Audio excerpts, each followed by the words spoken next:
going on, DGen Nation? Kenny Kim here, bringing you another Fantasy Golf Degenerates podcast this week for the Shriners Open. As usual, I am here with everybody's favorite Canadian, Tyler Tamboline. Tyler, what is up, my friend? Did you take down another GVP this week? Not quite. No. Got a big battle. I thought you did. I thought you did. We had some big winners at Run Pure. Hoop took down the Millie yesterday, that's what first place for $1 million. Wait, didn't you take down the showdown last Thursday? Last Thursday, I did. I've got that battle tonight. I won the King of the Beach ticket, and I didn't win it. I tied, so I have to play off tonight against FJ Bourne. So be a good head-to-head. Hopefully there's a good screenshot later saying I got my first seat of the season. Would love to get back into that, but it's been a good run, Kenny. And this week, another Canadian decided to get the job done. We'll talk about that in a second. Of course, Mac Hughes getting the W. But before we get into it, I want to remind you guys very quickly, this show is brought to you and presented by Prize Picks. Head on over to prizepicks.com. Use promo code MMN. Get yourself 100% on your first deposit bonus up to $100. Kenny, still no Prize Picks leading into it. We're going to get to that as the season moves on, but we are doing a bunch of other stuff. Like I've got NFL show going on over there every Wednesday. It comes out Wednesday night, Thursday morning on this channel. So subscribe to Mayo Media Network. But let's dive right into it, man. The guy, Mac Hughes, Straka, loses in another playoff. Last time I was there live, Willie Z got the job done, then hurt his back. So hopefully Mac Hughes' back holds up after this one. But Mac Hughes got the job done at the Sanderson. Yeah, I mean, pretty impressive. I mean, we saw this past week. I mean, the talk was being snubbed from the President's Cup team motivation with Mac Hughes, who really shouldn't have made the team. I was going to say. He really shouldn't have made a team, and he didn't, and it was a good choice, but he was up for it, okay? Of course, he went on to win, and then Ryan Fox, who probably should have made the team, being one of the top 50 golfers in the world, he would have been one of the top highest ranked golfers on that team with a win this year. Maybe. I know some people I don't want to keep cutting you off, but I was going to say, spoiler alert, none of these guys were fucking snubbed. I can tell you that right now. They all just sucked and didn't make the team. They had great seasons on their own right. Ryan Fox, probably the best of the bunch. But Ryan Fox is the one that I would give. Yeah, even then, I don't think so. Really good numbers. Because his game would work. His game would have worked at Quail Hollow, too, with his length off the tee. He ain't making that team, though. He ain't making that team. Yeah, I mean, hey, I think he was the one snub. But either way, they both won. And that Euro Tour event was crazy. If you saw that event on 18, Alex Noren was down by 2 strokes, and this is the road hole at St. Andrews, and he hits it OB, but it bounces off the OB fence onto the green and gives him about a 40-foot putt for eagle to tie. He hits his putt, and it's straight in the middle of the cup, but about 2 inches short. So that was almost some real wild shit happening over across the pond. On this side of the pond, not quite as wild. We did go to a playoff. It didn't really seem like anyone wanted to win on the back nine. No one was really making big moves. I guess both Straka and Hughes sort of crept away from everyone getting to 17. But there were chances for a lot of people this past week. I mean, I was sweating Detry early on Thursday and Friday. And of course he fell off, but he had a really good Sunday. And then I also had Hubbard, who, I had a chance going into the final round. He was actually in the lead going into the final round. And of course he was one of my bets last week. That didn't happen. Other guys have played well. Grillo looking strong. And the crazy thing about Grillo, he's putting well, which is weird. Yeah. I left him off my betting list. There's 3 guys this week up top that I was targeting of the betting, where would be Tom Kim, Aaron Wise, and Grillo. And I can only afford to bet 2 of them. I left Grillo out, and I'm sort of regretting that right now, but I'm going to stick with what I'm doing because, I mean, the guy's been playing really good golf, couple of runner-ups now.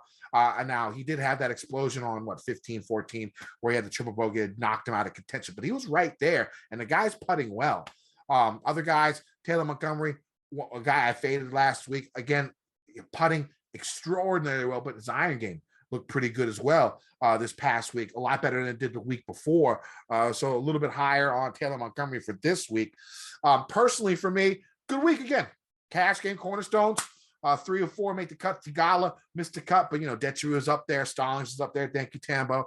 I was going to tell you about it. Yeah, well, the thing is, Denny was fine. I think he came 39th, but your boy Montgomery, the original pick, came 9th, and then you went to Stallings 13th. But both of them were good. I knew that. So it went for now. But the problem was I had Hubbard and On filling out the rest of that lineup. So what you made me do is you had to made me change from Hubbard to Smotherman, which gave me the 5. Which should have changed Benny. I did change. Yes, that's what I meant. I did change Ben On to Smotherman. And so that helped me out, gave me 5 of 6 easy cash. Yeah.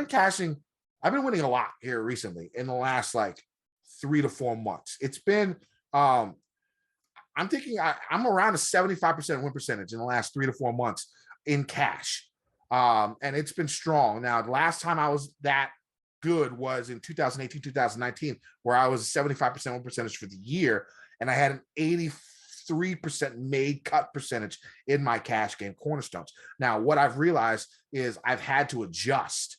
Now, I went, once it went to top 65 in ties, basically ever since COVID, I didn't really adjust after the COVID break. I've been keeping the same mind frame. And in this game in DFS, you have to be able to not have your thoughts so locked in one certain way to play, because every time you play, it's going to be different. And so, especially when they made that cut, the top 65 in ties, it took me a long time to adapt. And I went through a little bit of a downward spiral, but in the last 4 months, it's been really, really strong, but it's been done differently than what it was when I was really hot in 2018, 2019, going 83% made cuts on my cash game cornerstones. I'm not even close to that made cut percentage right now in these last 3 or 4 months. It's less than 75%. But the difference is, and if you've been listening long enough, you've heard me say this, being more aggressive in cash, going more upside in cash, not thinking too much about the cut makers in cash, because that's not the way to win nowadays. You have to have upside. You're going to miss cuts with the top 65 in ties. I don't have the numbers in front of me. I'm sure someone out there does, but I feel like it makes it at least twice as difficult to get 6 of 6, even though you're only losing about 5 spots. And so what you have to do is you have to get that upside high. And that's what I've been doing. Back then, I never rostered anyone over 10K. It was always 9K, 10 under 10K is where I started. And little things like that, you have to be able to adjust in DFS, or you're not going to make it in the long haul. Now, it took me a little bit longer than I wish it did for me to change the way I think, the way I went about it, because I was so successful in the past. And that was sort of a hindrance of me changing. But now, I feel better about the cash. I feel strong. I'm back in the game. It's feeling good. I'm ready for this new season, and I'm ready for it. I think this is going to be a big year for all of us here, Tambo. Anything else from the event? Real quick on what you just said. You just described exactly what I was explaining to you last week. Denny McCarthy, 9,900, safe. Cut maker, safe. T39. Yep. Instead, you go to and it's not even results already. We had the conversation before these results. It was Montgomery on a top 10 stretch, by the way, a 9th place again, another top 10. And then Stallings, who maybe you don't think of him as much upside, but at that price, how he'd been playing in all the recent top 10s, even at 5th places in there, stuff like that. It just had a little bit more. And that was, at that course. So I was like, at least if you're going to go that angle, go with the guy that can get you 5th here at this course. And it worked out. You got 13th. So great on you. Like you said, adapting to the different play, getting after the upside versus just the safety. You're getting both, right? In golf. That's why it's funny in golf when it's a cash lineup. Obviously, you don't want 6 guys in your lineup that are all 15% plus owned. That's not going to work out very often. But the point of what I'm trying to say is that sometimes in these large field tournaments or higher dollars to single entry, a $200 single entry with 1,500 people, you could still have a lineup like yours get there, because even though it's a quote unquote cash lineup, you aren't just jamming all the owned guys. I know you got a cash game cornerstone this week that I don't think will be very owned at all, but good recent form, like one event sample, of course. But either way, we'll get to it. Point being, you're building enough upside in that it can still get up there. Yes, you'll have some weeks with some missed cuts. That's okay in cash, doesn't help in the tournaments. But when you do get 6 of 6, you'll have more upside built into them than usual in the past, where it was all floor and safety. Just make me a cut and I'm good. You've changed that style up. So I appreciate that. You've been after it. That's good. On this tournament, and then Go ahead. Two of the last 15 weeks I've played, I've won in cash with only 3 of 6 making the cut. Now, granted, I had like the winner in both of them, but that's been your strategy. You're saying I'm trying to build in people I can see win it or top 5 it. Yeah. And then it's not such a big deal where you used to build 6 made cuts, and even that would go 4 or 6, but then no upside once it hit the weekend. You die off 2, 3, and 6s and 5 or 6. I think the biggest change for me is not setting myself being so narrow-minded in the pricing. Yeah. Because that was a big thing. Like I'd never rostered anyone over 10K. This has just happened in the last year. When I've been trying to adjust to this new to the way cash is now, because it's so difficult to get 6-6, so much difficult than it was before. And so that's just the way I've been going about it. I'm going to continue. We're going to work hard. It's going to be a good season. Tambo, he's got the GPPs down. This guy's winning a fucking GPP every other week. And hopefully, I wish it was that often. We'll take it. Yeah. It's been a good run. Yeah. And hopefully I can keep this cash game going. And this is the perfect pod to listen to. The combo is definitely good. And the entertainment stories you've got coming. We get a little preview before the show. We'll save that one. But there's going to be some good stories coming. Back to this tournament for just 2 seconds. We can round it out and get to the new stuff. But you mentioned like no one wanted it on Sunday. It's just a product of the course or of the setup. I mean, like who's there, right? Grillo, Keegan Bradley, Mark Hubbard, Nick Hardy. I love this guy, Neesmith, but these guys just they're not going to close a bunch. So you're going to have to like hope that they pay off in these spots. Burmeister was up there. Same thing. Montgomery just keeps doing it though. That was the one thing that stood out. So we'll see about that. And then other than that, man, not much else. No real big surprises. The Dietrich call like you have was good. Grayson Sig, Garrick Higo, who's also here this week, Joel Damon. We'll talk about those guys later on. That's naming the whole leaderboard, but just saying not a lot of those guys you expect to close things out. One guy I did come around to last week it was Wednesday in the Run Pure Discord was Keegan Bradley. If you had his numbers in front of you and everyone was going to, the answer was play both Montgomery and Keegan, which is what I said. But if you weren't playing Burns, I love Burns, but if you weren't playing him, playing those two together, Keegan and Montgomery, I had some decent shots up there at the top, 6 of 6s, things like that, but just didn't find the whole way there. But just saying, you got to look for that stuff in swing season. The ownership gap between them was significant, and we know why Montgomery was so high owned, but Bradley still had a lot of great things going for him coming into the week. He ends up beating him, and you could easily play both of them together. So keep an eye on that for stuff when you're looking throughout ownership when we get closer to Wednesday. But we'll get into it, Kenny. Listener League was back. Dan Kimball, 42, two-time winner. Two times.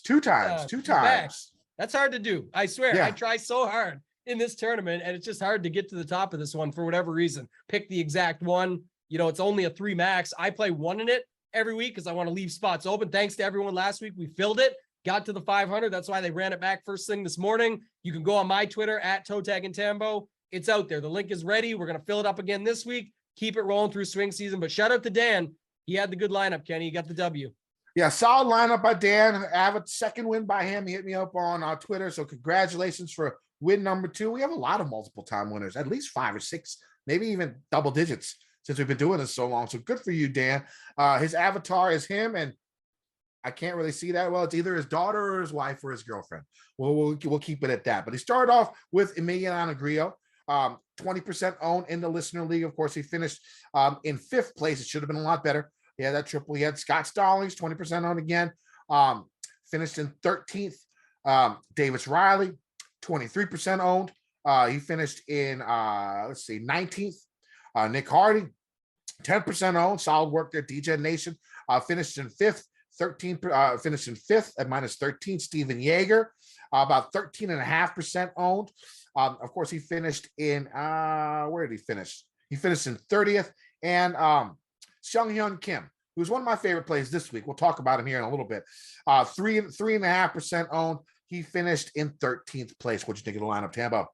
Loved it. There's a reason he's getting back to the top. I mean, to me, it's all roster construction. I know you can pick your plays and guys you like, but as I always say, it's not who you play, it's how you play them. And look at it here. 3 9K guys, Stallings, Grillo, Riley, they were all 20%. But the difference is when you take out the guys at the top, so you take out the Burns and Thigalas, you don't have them in there. And then you go down and you don't have anybody in the 8K range. Reminder, Taylor Moore, Mullinex, Kirk, Clark, Woodland, Power, all popular, at least somewhat. Some of them are way more popular than others. Clark, I know, busted up a bunch of lineups. Mullinex, I believe, got to one under and you needed two. Like, I can't remember the exact breakdown of it off the top of my head, but there was at least two of these guys that busted most lineups. And again, I'm sure with everybody out there playing, the FOMO is there of, but that 8K range is so loaded. I got to get someone, but you don't. And by fading the top and fading the entire 8K range, and then also what we've harped on so much in the swing season in the past years and this year again, Kenny, this 6K range may have 90 guys in it, but it doesn't mean you have to play any of them. Everyone else looking for their gem or their diamond in the rough, you don't need it. Your gem was Kim at 7,200 at 3% owned that did just fine. T13, 88 DraftKings points. It's like the fourth best scorer in the lineup, but it's still for 7,200, didn't go down too far. So I love the lineup. A lot of the guys I loved last week, Riley, Hardy, Yager, talked to you about Stallings. He threw in Grillo and Kim, two guys off the wall, skipped the 8K, 6K, and guys up at the top altogether. So shout out to Dan. Incredible construction, solid, ownership across the board with a little bit of leverage mixed in there. And then, won by just under 10 points. So it's a good win. He'll take it. Second win back in the Tournament of Champions, and we'll see him in the 3-man this week. All right, that sounds good. Let's go ahead and get to this week. Let's talk about the Shriners Open. The PGA Tour heads to Vegas for the Shriners Open from TPC Summerlin. TPC Summerlin has hosted this event since 2008. This is another event where we see a lot of golfers get their maiden win, as 12 of the last 20 winners got their first PGA Tour win here, including 6 of the last 13. There are a ton of golfers with local ties. You're going to be hearing it all week. Scott Piercy. I have Kevin Noss still here. I guess that's from last year. Scott Piercy, Wyndham Clark, Harry Hall, Doug Gim, Taylor Montgomery, Kurt Kitayama, Aaron Wise, just to name a few that live right around and play that course very often. This course plays on the easy side. When you look at it, the majority of winning scores have been in the -20 or better range. You would usually think that, of course, this easy would favor bomb and gouge technique, but they redid the course a few years ago to try and dissuade that. Now the renovations haven't done much to make the course tougher, but it seems to have made the event more of a crapshoot than it already was. Anyone can win this event, and the big dogs lose a bit of their advantage when the course plays this easy. Birdie making, driving accuracy, and good short iron play is a good way to start your research process this week. TPC Summerlin, 7,250 yard par 71, 4 par 3s and 3 par 5s. The course plays significantly shorter than its actual length because it's nearly 2,000 feet above sea level. At this high of an altitude, golf balls can travel as much as 10% longer than normal. 2 of the 3 par 5s are reachable in 2 by the majority of golfers in the field. And even though the par 5 13th hole will play over 1,600 yards, many golfers will still be able to reach in 2 because of the extra length they will have due to the altitude. Plenty of eagles on this course too, especially on the non-600 yard par 5. Now, outside of the 230-yard 8th hole, the par 3s aren't too long, especially when you take into account the altitude. The 5th and 17th hole are around 195 yards, and the 14th is only 165 yards. The par 4s are fairly short as well, as only the 2nd hole and 3rd holes are over 450 yards. No holes over 500 yards. It's a par 4. 7 of the other par 4s are between 400 and 450 yards, and 2 are under 400 yards, with the 15th hole possibly being drivable. Off the tee, golfers will see fairly wide tree-line fairways that tighten up a bit after the 300-yard marker, with a few fairway bunkers and light rough. They have grown the rough here for this tournament the last few years, but the length of the rough really isn't the issue. The issue is the Bermuda grass, which the Bermuda grass, which is the rough, which causes flyer lies and makes distance control a bit tough. Now, looking at 2016, 2018, 2019, 2017 was a bit of an aberration due to the wind. But in those 3 years, less than 55% of the fairways were hit, and the green and regulation percentage average was almost 75% for golfers that made the cut. So that 75% number is a bit misleading, as the greens are large, but hitting the fairways will be key in getting the ball in birdie range on approaches.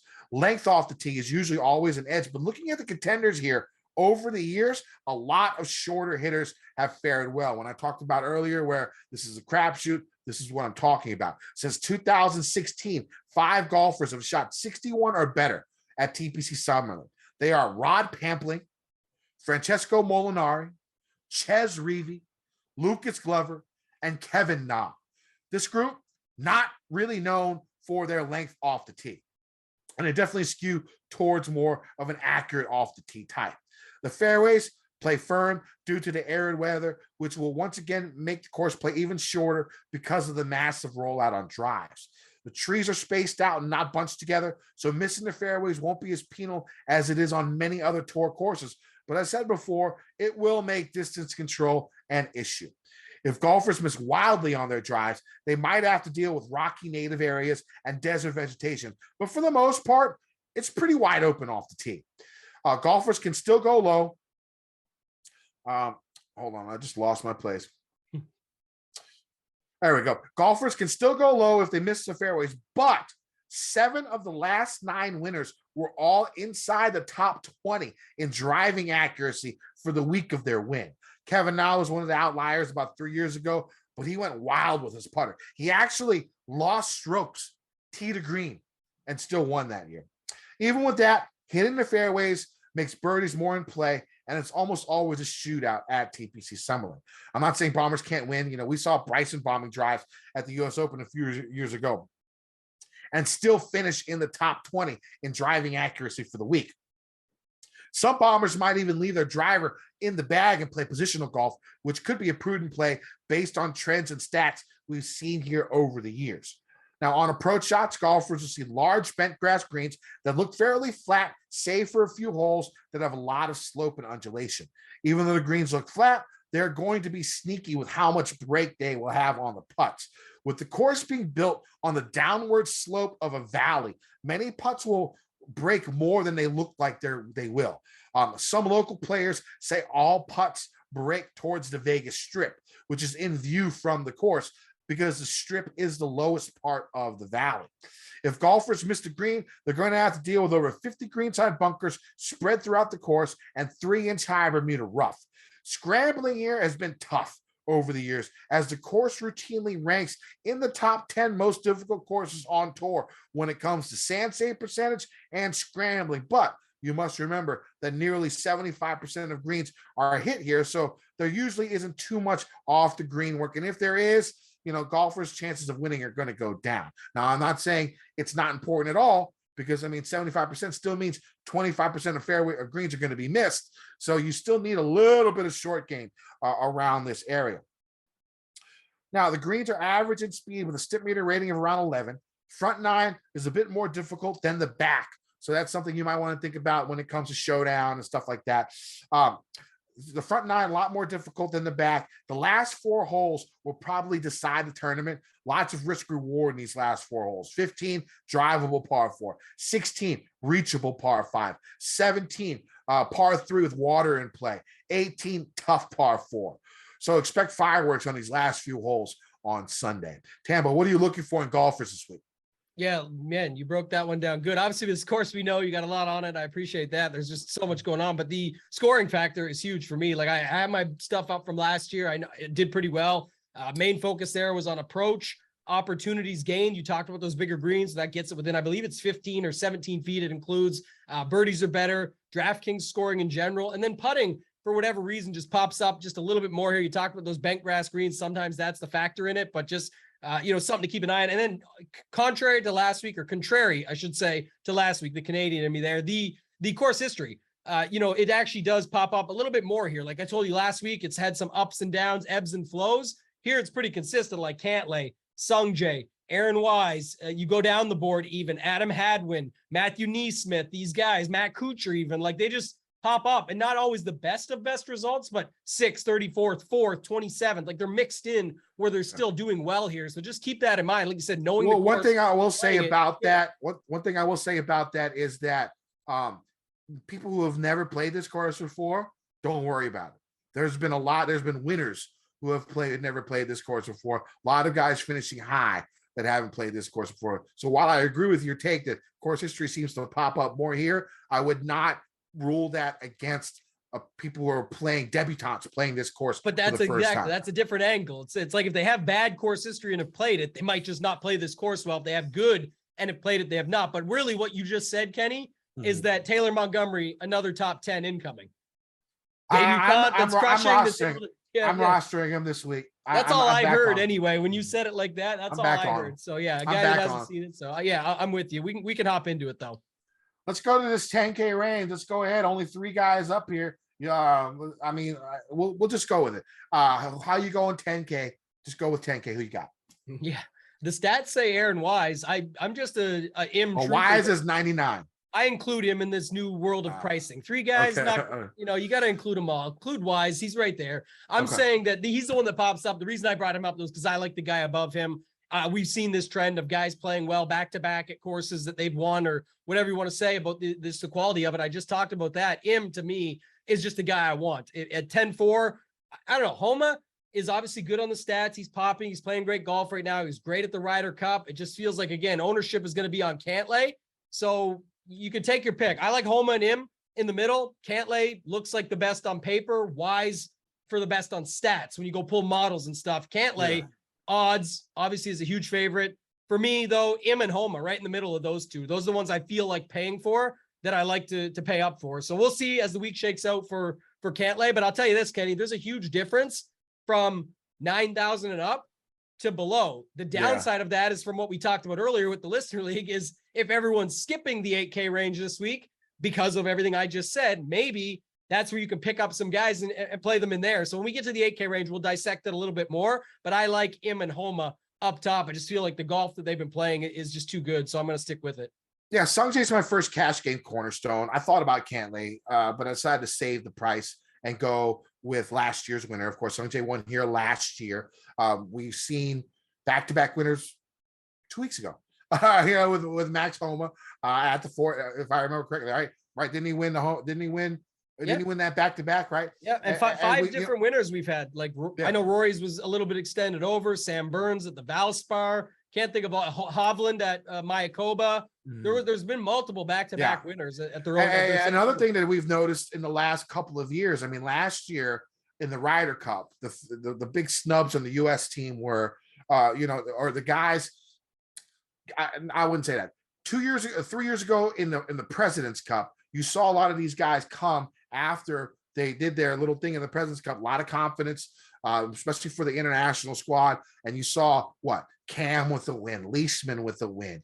You saw those guys do their thing.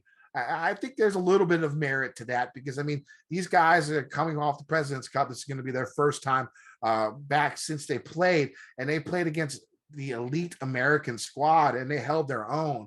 I think that's really good for their confidence. And I think, like I said last week, they're going to be looking at this field. They're like, I should be able to whoop all these motherfuckers. So I like him. Him is definitely first cash game cornerstone. I really don't have to go into that too far. I'm fading Homa. I play Homa on Homa tracks. That's the new thing for me, just like Bubba. 3 straight miscuts here. Now, is he good enough to wipe those from his memory and win this event? Yes, he is. But I'm not going to play everybody up here, and I like Cantlay. I'm not going to go against Cantlay and this course history and being the best golfer in this field by a pretty good margin. So I'm going to play, and I'm playing Wise too. I'm playing a lot of these guys up top. I'm playing 7 guys in this 9K range. I already have them 9K and up range. I already have him up. Aaron Wise, I'm betting Aaron Wise. Now, I didn't bet Cantlay. I didn't bet him because the odds are just so short. I decided it was either bet one of them or I can bet 2 of the other 3 guys I like on the next tier. And the next tier is Aaron Wise, Tom Kim, and Griot. Those are 3 guys that I wanted to bet. I left Griot off the betting card. So I'm betting Wise, I think 18-1. I'm betting Tom Kim 22-1, and Tom Kim is my second cash game cornerstone. We're going full Korea almost with the cash game cornerstones this week. I mean, when you look at the numbers, approach game good, par 4 scoring great, short par 4 is great, hits a ton of fairways. This course really screams Tom Kim.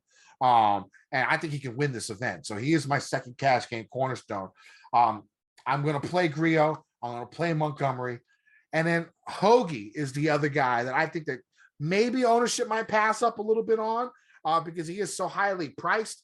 But he showed a little, he had that win, and then his game went downhill drastically for months.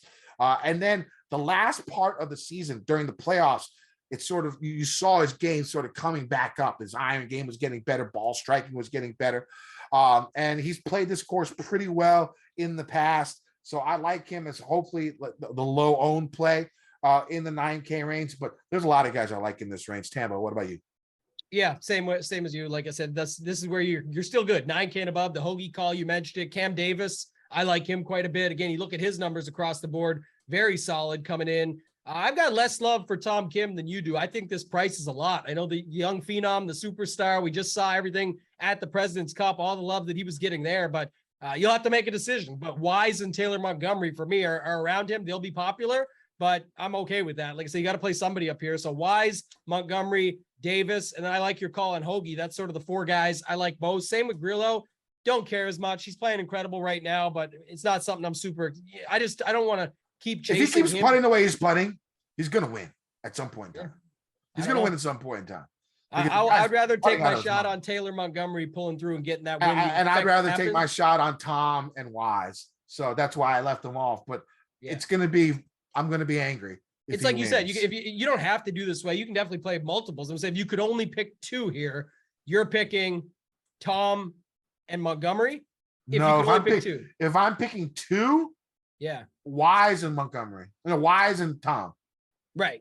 Okay. And I'm on Grillo's like right there. Grillo's so close. Yeah, I'm okay with it. I'm on Wise and Montgomery there. Just making, picking a couple guys in that spot. And then, like I said, I like Davis and Hoagie. 8K range, though, is where it gets pretty interesting because, like I said, there is guys that pop a little bit here. But if you look at like course history, not much. The stats, they sort of drop off compared to what's above. There's a couple in here that stand out. Like obviously Davis Riley we'll talk about again, but I don't know, man. Like what are your thoughts in this range? There's two or three that Siwoo. I'm going Korean heavy this week. Okay. I just got a feeling with the Koreans. They're coming off. They're feeling good. They're having fun. They're coming off a really impressive performance at the President's Cup. Give me KH Lee. Give me Tom Kim. Give me some JM. Back, man. Give me Siwoo Kim. He is my favorite play in this 8K range. I like Burmeister too. Slowly, quietly creeping inside the top 50 in the world golf rankings. The guy can play. Came in, fifth this past week. Give me those two guys in the 8K range. Yeah, I'm going to stick with my guy Pendrith. I just like his numbers. I just like his ability, upside, all that we talk about. So I'm good with him. JT Poston stands out a little bit on the numbers. Leg. I like it. Yeah, I think, exactly. I can go back to it. I think the stats all bear out. Keith Mitchell, McNeely, like just naming a few. But the ones I like most, Riley, Pendrith, and then probably Poston. The Burmeister thing's interesting. I played him last week. He was much cheaper though. Now he's up to 8,500. So I don't know if we'll keep chasing that. I think that's where his price should be in this field. The guy's a good golfer. These people haven't heard of him. People don't know who he is. Yeah, I think I would take a shot on. I don't know what. Like I said, I like these guys that are a bit cheaper. Mitchell and McNeely. If I was adding another one in there at the bottom, just for a bet on talent, not doing nothing special lately. Don't pop heavily in the stats, but they're sort of right in that mid range on the stats, so I don't mind it. Mav doesn't have the best history here, but like I said, if you look at it from just a price tag perspective, 8,100 seems a little. If he had been 8,800 here, I wouldn't have blinked. I would have said that sounds about right for Mav McNeely. It's a little bit of value from that perspective. Upper 7K range. I like a lot of these dudes too. Detry is my third cash game cornerstone. The guy just makes birdies. If it's a birdie fest, play him. I think he finished 12th last week, but it's top 5 in birdies in the field. The guy just makes a ton of birdies and he has a good game. And I guess listening to Pat's show this morning, I guess if you bet on the Euros enough, he called him the white Tony Finau, which is not the greatest comparison that you want to hear for a guy that you bet, because I bet on Detry again. But I'll take that at $7,900. You know what I'm saying? This price seems bad. I thought the pricing was pretty good this week, except for Detry. I think it's too much value. Cash game cornerstone, number 3, Mr. Thomas Detry. I like all these guys up top. I like Mito a lot. Mito's stat guide. Stats, they just line up. So I'm going to go ahead and go with the model on that one, where he's first in strokes gain approach, first in strokes gain tee to green, top 10 with his wedges, first in short par fours. I'll go ahead and play him. KH Lee, TPC Lee. I'm going to go ahead and play him, coming off another solid performance at the President's Cup. We are at a TPC course. This is his shit.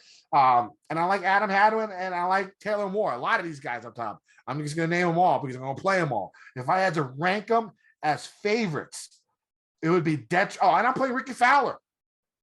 Stole my thunder. I'm playing Ricky Fowler too. I'm playing a whole bunch of these guys. Now, if you want to know the order I like them in, Detry first, Moore second, KH Lee third. Yeah. You stole my thunder on the Fowler. I actually bet Fowler this week, which is crazy. I thought about it. People aren't paying as much of attention, but got back together with Butch Harmon, got Ricky. I think his name's Ricky Romano, new caddy on the bag. And we talked about last week with his old caddy, Joey Scovron, going over to Tom Kim. So interesting. Maybe they get into the final pairing on Sunday or something. That'd be crazy, right? Ricky with his old caddy and Tom Kim there. That'd be something. But I like him. Adam Hadwin. Got to play the snub factor now. Adam Hadwin got the snub last week, flop lag, and his boy Mackenzie Hughes got the job done. So maybe he gets fired up. And of course, he's done quite well. I mean, look. The Canadians got to show up after what happened in the President's Cup. Mackenzie Hughes did good for your peoples last week. He did good. He did good for your peoples after what happened at the President's Cup. Yeah. But this might be one of those weeks, Kenny, where sometimes the Korean-Canadian combination just aligns, and all of a sudden we got a leaderboard of the Canadians and the Koreans, and people are seeing that and tagging us on Twitter. And hey, I'm seeing it this week. I'm telling you, I'm seeing it this week. The 4 Koreans that I talked about, 5, because I got one more coming up. The 4, so TPC Lee, Siwoo Kim, Sung J M, Tom Lee, and SH Kim. Guarantee all 5 make the cut. All right, I guarantee all 5 make the cut. I need someone to put that number out for me. Feinberg, if you're listening to this, talk to your people at whatever book that you are to get all those Hovland bets in, where you do those Hovland win by 3 bets that they listen to you. Give me all 5 of those Koreans to make the cut. I'm looking it up live while we're on here just to see real quick if that's up yet on the book. If that's up, that's what I'm betting, because I'm to make the cut, Kenny. Here we go, live. Okay. We're doing this. You said right. Sung Jae, Tom Kim, Siwoo Kim, TPC Lee, KH Lee, and SH Kim. That's the only one. I got it. What do you think it pays? 25 to 1. Plus 378. I was hoping for it. Okay. Yeah, that's not worth the juice. That's not worth it. That's not worth the money. That's not worth the money. You can get it. You could add some more to it. Or you want to add anybody else in? No. All right, we'll leave it. Yeah, almost 4 to 1-ish. 4 to 1. That's not bad. I was hoping a lot more because of SH Kim. I figured he was. What is he? He's still a favorite to make the cut, my friend. Oh, he is. He is. Okay, good. They're respecting my Korean people. Well, let's go ahead and talk about SH Kim, because he is my final cash game cornerstone. I'm rocking 3 Koreans this week. Now, the reason I like Kim, if you watch his game and you look at his game on the Korn Ferry Tour and you look at his numbers, he's a poor man's Korean Cam Smith, where his ball striking can be up and down, but his short game and putting is elite. Now, the good thing is his approach game this past week, exceptionally good. And now we're coming to a course where short game's a little bit more important than it has been the last couple of times out that we've seen him on the PGA Tour. So I'm hoping that he continues the short game. He continues his good iron play from last week, has that short game for when he misses, and then he has that really, really good putter. And so that's where I'm going with for my cash game cornerstones. My 4 cash game cornerstones this week. I forgot to do this last week. Apologies. But my 4 cash game cornerstones this week are going to be Sung Jae at 10,400. Tom Kim, 9,700. Thomas Detry, 7,900. And SH Kim, 7,200. Still leaves you 14,800 to finish out the rest of your lineup. Other guys I do like in this bottom 7K range. Kurt Kitayama, a local guy, Vegas guy. he seems to be measuring up really good here, really good on par fives. One of the top birdie makers in this field. Matthew Neesmith, pretty good course history here. Again, his numbers look really good, strong on approach, strong on tee to green, strong from 150 to 175. The majority of approaches you're going to see 125 to 175 at this course. Hubbard, another guy I'm going to play this week. And then you go even lower into this low 7K range. Svensson, they're just not raising his price. I think he had I'm going to keep playing him. Will Gordon down here, Justin Lower, Hayden Buckley, lots and lots of people that you can go in this lower 7K range. And what that can do for you when you do your roster construction is what you talked about earlier, Tambo, avoiding this 6K range, because there's going to be, it's all minefield. That's what it is. And you get lucky and you step in the right spot and you don't get blown up. Well, good for you. Now it's not like we're not going to go over some of these guys, but if you get all these guys, I think the talent level at 7K, at least recently, there are people in the low 7K, a lot of them in that 7K range where you can roster. And so it's one of those weeks where you don't need that many 6K people, I don't think. I agree. The other guys, I talked up at the top, but I just said Fowler, Hadwin, KH Lee with you, Seamus Power, Matthew Neesmith, though, at 7,500. He's one of my favorite. He had an incredible Sunday, went nuclear, a great overall week, to be honest. Then you go back and look at him here, 14th, 8th, and 18th. I'm fine with him. Stats check out, great on approach, all those factors. So I think he's one of my favorite plays. Mark Hubbard is the wrong price, not even being based off what he did last week. That's just a bad price tag. You could play him. Woodland seems too cheap at 7,400. If you want the flop leg, you go to Wyndham Clark at 7,400. If you liked him last week, you don't, not that much changes where you can't go back to a guy like him. Chris Kirk, huge price break compared to last week, down like $1,200.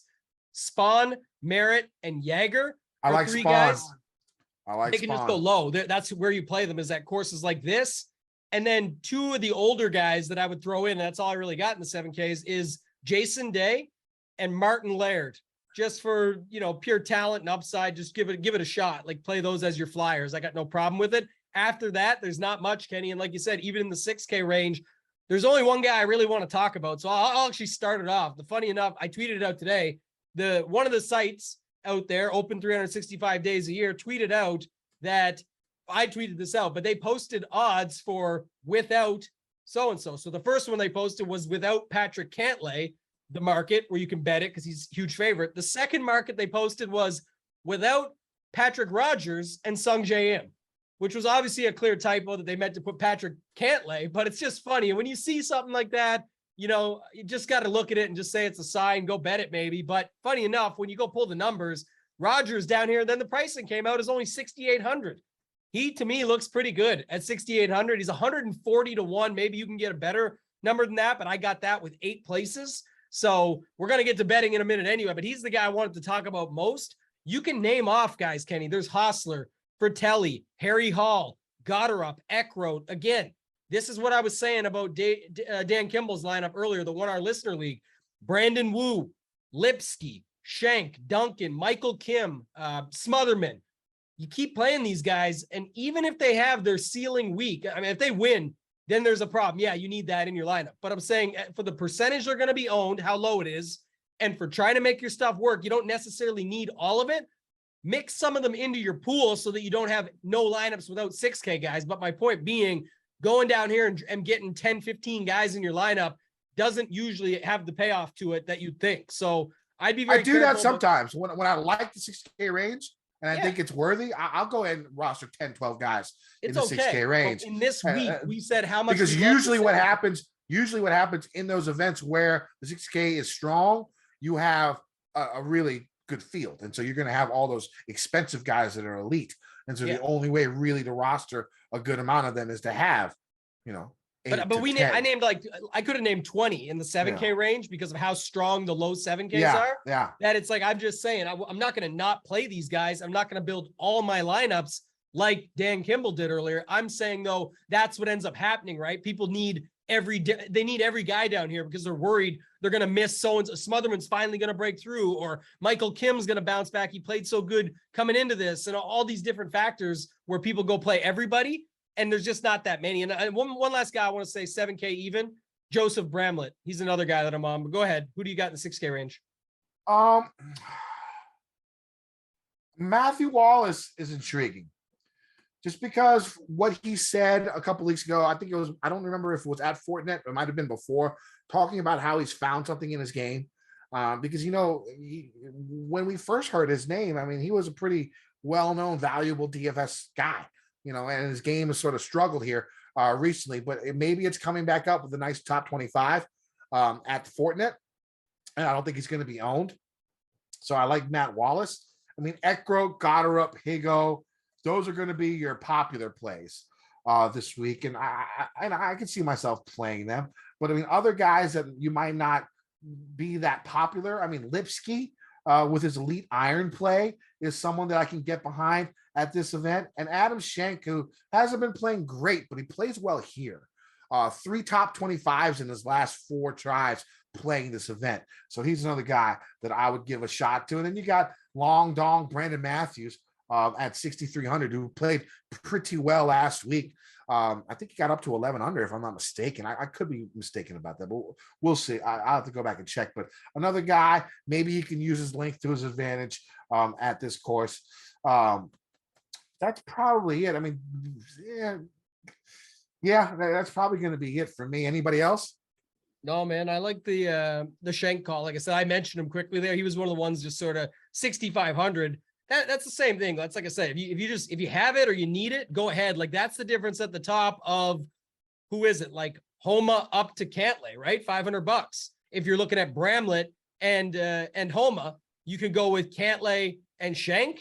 That's where, like I said, I'll just import the lineup and build it again with those two guys instead, because you're never going to tell me up top what it's going to be. Like you're going to take your stands throughout your portfolio. But for me, that's how I do it. And that's why, looking for those angles is always a good thing to do. I like the Schenk call quite a bit, actually, at 6,500. All right, let's go to bets. First off, I got Aaron Wise. He's got to win here sometime soon. The guy's had 3 top 15, 3 top 18s in his last few events, has come close. I think his only win was in the fall, right? Was it a fall event? Maybe it wasn't a fall event. I do know that he didn't get kissed, right? That's the guy who didn't get kissed. Is that Aaron Wise? That was at the Byron Nelson when they played at Trinity Forest. Yeah, that's right.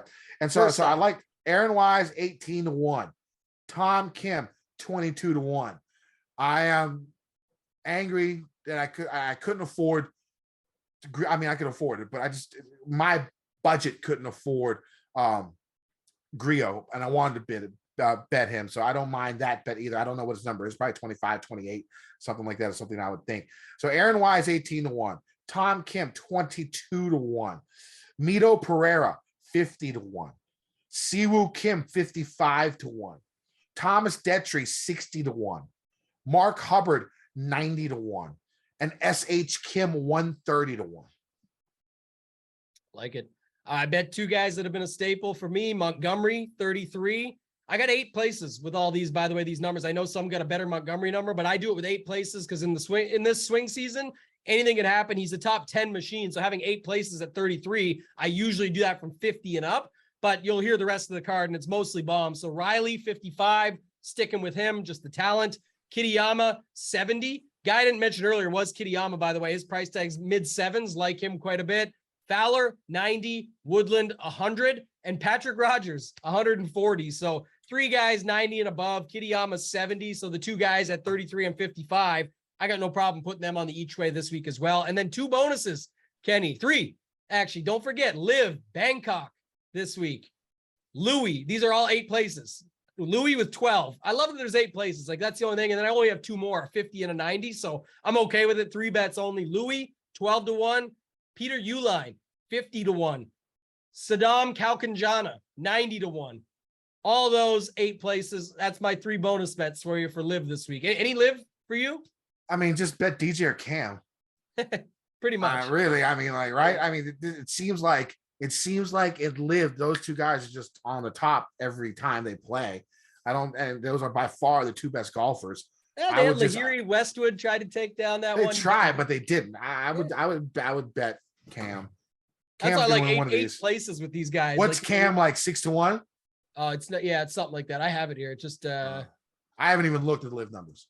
I'll pull it up right quick because we have it here. Give you an idea. So on my book, 450 for DJ, 450 for Cam. Oh, they're both 450? Yeah, 650 for Neiman. And after that, it's like Gooch is 16, Reed 22. Like it just keeps going up from there. So I know some people bet Reed. Casey, I saw bet out there.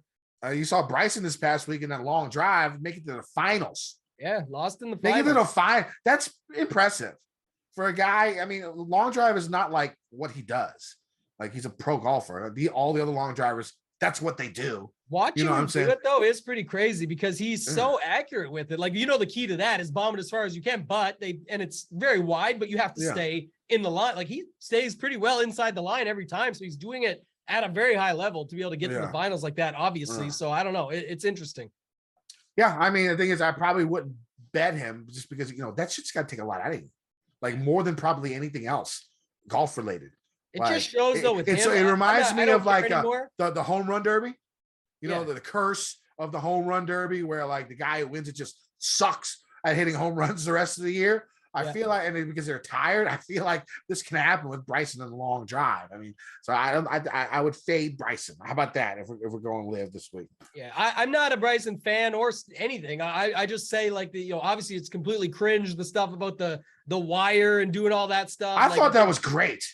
I thought making fun of yourself. For him and his brand, that's what you should make fun of yourself. Exactly. Do that. But what I'm saying is, or trying to say is that I just don't care. I think this guy did what he wanted to do because he doesn't care.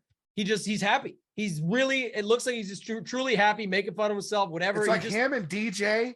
DJ seems really happy. Yeah. They know what the repercussions are. They don't care. That's why I fuck with them. That's why they should be easier for people who are anti-live, they should be easier to look past because these guys know there's no bullshit. There's no lying. I mean, 90% of these guys are lying out of their mouth when they're like, oh, I'm doing this for the family. No, fuck you. No, you weren't. You're doing it for the guy. You're not doing it so you can stay home. You're doing it so you can make money. I got no problem with that. That's cool with me. Just don't bullshit me. That's all. Yeah. I don't have a problem either way. Like I said, I think that was my point with Bryson. But even if Bryson said the family thing, and people would be on his case about it, why I said it was a lazy take was because I actually don't think he's lying. I think he doesn't want to play professional golf for the next 20 years. He wants to build this driving stadium, go do long drive contests, make content, have fun, and do something totally different that's in the same area. With a smoking girl. Have you seen his girlfriend? Oh, yeah. His new girlfriend?